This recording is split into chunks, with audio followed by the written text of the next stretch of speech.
Cause of death, shock and respiratory failure due to several burns. Skin texture ನೋಡ್ತಿದ್ರೆ ಸುಡಕ್ಕೆ petrol use ಮಾಡಿದ್ದಾರೆ sir. Time of death 16 ಎಂಟಿಂದ 9 ಒಳಗಡೆ sir. No fingerprint, no sexual assault, no organ missing. ತುಂಬಾ clean ಆಗಿ ಕೊಲೆ ಮಾಡಿದ್ದಾರೆ sir. Any struggle wounds? ಹೇಳೋದ್ ಮಾಡ್ತಾರೆ, ಕಿಲ್ಲರ್ ಕೊಲೆ ಮಾಡೋಕ್ಕೂ 2 ದಿನದ ಮುಂಚೆ ಟೆಟೋಸನ ಡ್ರಗ್ ನ 7 ಟೈಮ್ ಇಂಜೆಕ್ಟ್ ಮಾಡಿದೆ. ಅದೇನ್ ಮಾಡ್ತಾರೆ? ಆ ಡ್ರಗ್ ಮೈಂಡ್ ಅಲ್ಲಿರೋ ಎಲ್ಲ ಮೆಮೊರಿ ಟಿಶ್ಯೂಸ್ ನ ಕಂಪ್ಲೀಟ್ ಆಗಿ ಎರೇಸ್ ಮಾಡುತ್ತೆ. ಮತ್ತೆ ಅಟ್ ಪ್ರೆಸೆಂಟ್ ಏನ್ ನಡೀತಿದ್ಯೋ ಅದನ್ನ ಮಾತ್ರ ನಿಜ ಅನ್ಕೊಳ್ಳುತ್ತೆ. ಕಿಲ್ಲರ್ ಮತ್ತೆ ಹುಡುಗಿ ಅಷ್ಟೇ, ಇನ್ಯಾವ್ದ ಮೇಲೆ ಗಮನ ಇರೋಲ್ಲ. ಕಿಲ್ಲರ್ ಏನ್ ಹೇಳ್ತಾನೋ ಅದನ್ನ ಯೋಚನೆ ಮಾಡ್ದೆ ಮಾಡುತ್ತೆ. ಅದಕ್ಕೆ ನೋ ಸ್ಟ್ರಗಲ್. ಈ ಸಿಂಬಲ್ ನೋಡ್ತಿದ್ರೆ ಸೀರಿಯಲ್ ಕಿಲ್ಲಿಂಗ್ ತರ ಕಾಣ್ತಿದೆ.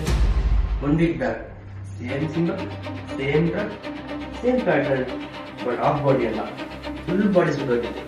ಇನ್ನೊಂದು ಇಂಪಾರ್ಟೆಂಟ್ ಇದೆ, ಈ ಡ್ರಗ್ ಏನ್ ಕೆಲಸ ಮಾಡುತ್ತೆ ಅನ್ನೋದು ಮೆಡಿಕಲ್ ಫೀಲ್ಡ್ ಮಾತ್ರ.